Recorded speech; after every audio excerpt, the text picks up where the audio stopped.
During the brutal winters of World War II, when temperatures plunged far below freezing and firewood lay buried beneath snowdrifts, soldiers across every front faced the same desperate question.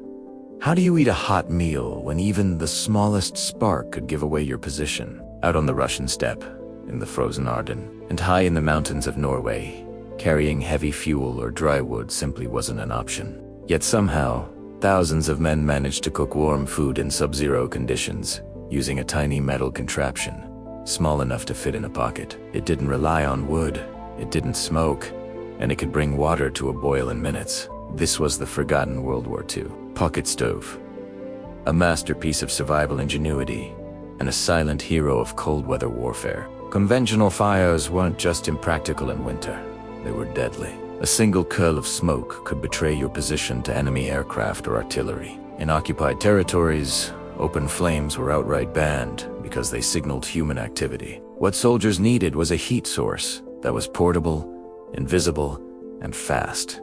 That answer came in the form of a solid-fueled pocket stove, often called the Esbit stove, named after the German company that first produced it in the 1930s. Unlike traditional stoves that relied on wood or liquid fuel, this compact device used small hexamine tablets, solid fuel blocks that burned hot, clean, and completely smokeless. One tablet could burn steadily for 15 minutes, long enough to boil water or heat rations, without a trace of visible flame. The design was brutally simple. A foldable metal frame weighing less than 200 grams, strong enough to hold a canteen cup or mess tin. It's small enough to slip into a pocket. The stove folded flat into a neat square, and even stored the fuel tablets inside.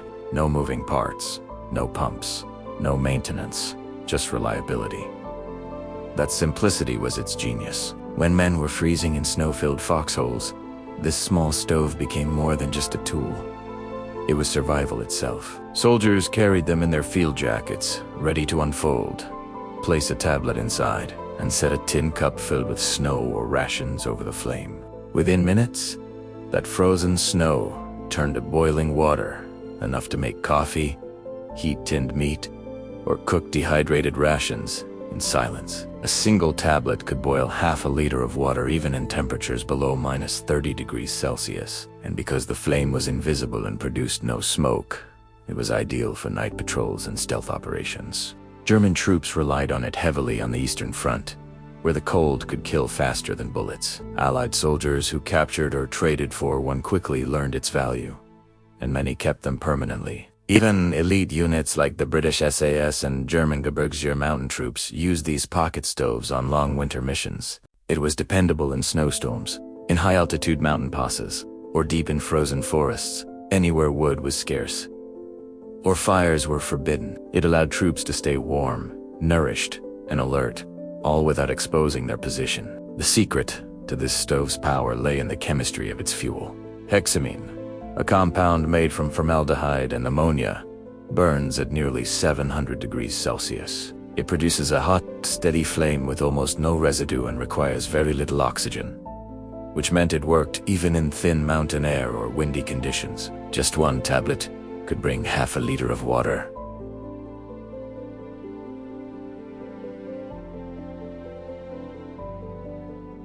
To a boil? 2 tablets could heat a full ration tin. Better yet, the tablets were hydrophobic. They didn't absorb water. Even soaked in snow or rain, they'd still ignite.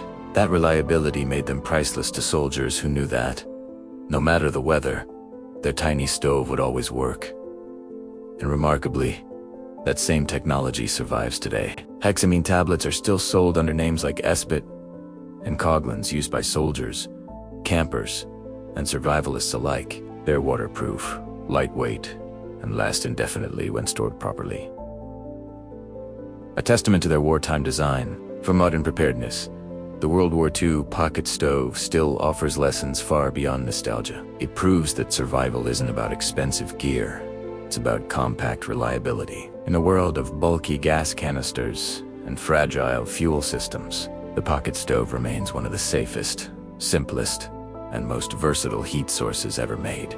To recreate this system today, all you need is a folding stove, a few hexamine tablets, and a metal cup or canteen. Set the stove on a stable fireproof surface, A flat rock or steel plate works perfectly. Then shield it from the wind with stones or foil to concentrate the heat. 1 tablet is enough to heat soup or coffee. 2 will cook a full meal. Soldiers in the war often improved their setup by digging a shallow pit in the snow or soil and placing the stove inside. The small cavity trapped heat, hid the light, and made cooking nearly silent.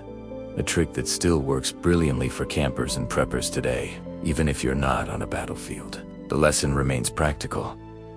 Always have a compact, self-contained heat source that doesn't depend on the weather or a power grid. In blackouts, blizzards, or emergencies, a small Hexamine stove can do what modern gear can't: provide warmth, boil water, and cook food under almost any condition. The impact of this humble pocket stove reached far beyond its size. It kept soldiers alive through endless winters, gave them warmth when everything around them froze, and lifted morale when hope was thin. For many, it was a quiet difference between hunger and a hot meal in the snow, though overshadowed by tanks and planes. This little device remains one of the most brilliant examples of wartime engineering.